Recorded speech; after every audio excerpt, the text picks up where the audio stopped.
Corduroy. Corduroy is a bear who once lived in the toy department of a big store.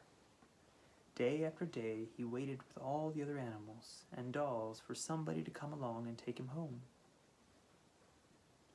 The store was always filled with shoppers buying all sorts of things, but no one ever seemed to want a small bear in green overalls. Then, one morning, a little girl stopped and looked straight into Corduroy's bright eyes. "Oh, Mommy," she said, "look, there's the very bear I've always wanted."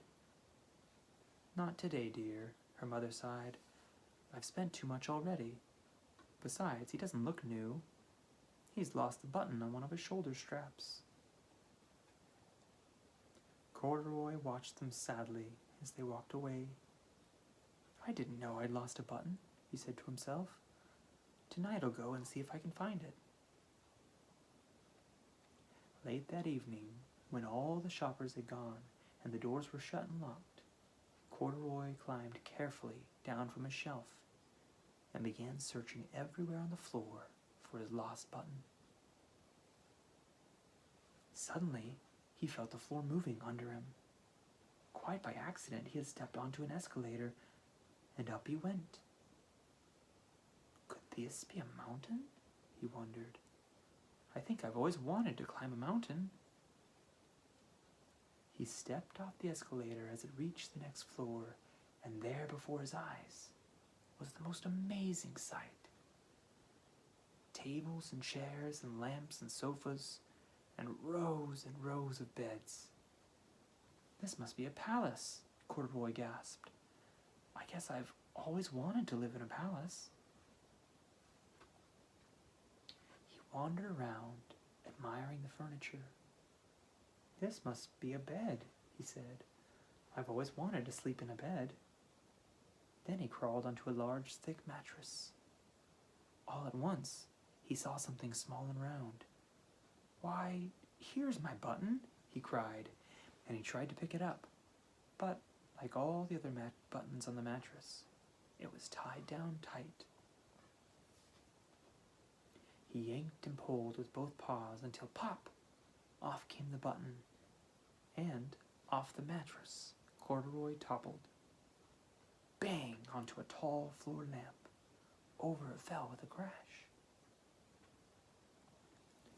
Corduroy didn't know it, but there was someone else awake in the store. The night watchman was going his rounds on the floor above. When he heard the crash, he came dashing down the escalator. "Now who in the world did that?" he exclaimed. "Somebody must be hiding around here."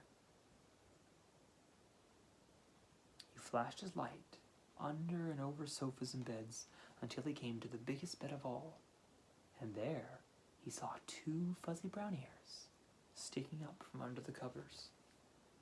"Hello," he said. "How do you get upstairs?" The watchman tucked Corduroy under his arm and carried him down the escalator and set him on the shelf in the toy department with the other animals and dolls. Corduroy was just waking up when the first customers came into the store in the morning, and there, looking at him with a wide, warm smile, was the same little girl he'd only seen the day before. "I'm Lisa," she said, "and you're going to be my very own bear. Last night I counted what I saved in my piggy bank, and my mother said I could bring you home."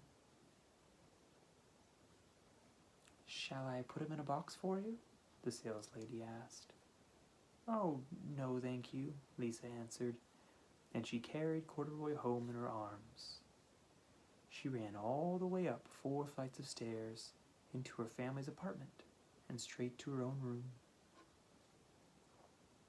Corduroy blinked. There was a chair and a chest of drawers, and alongside a girl-sized bed stood a little bed, just the right size for him. The room was small, nothing like that enormous palace in the department store.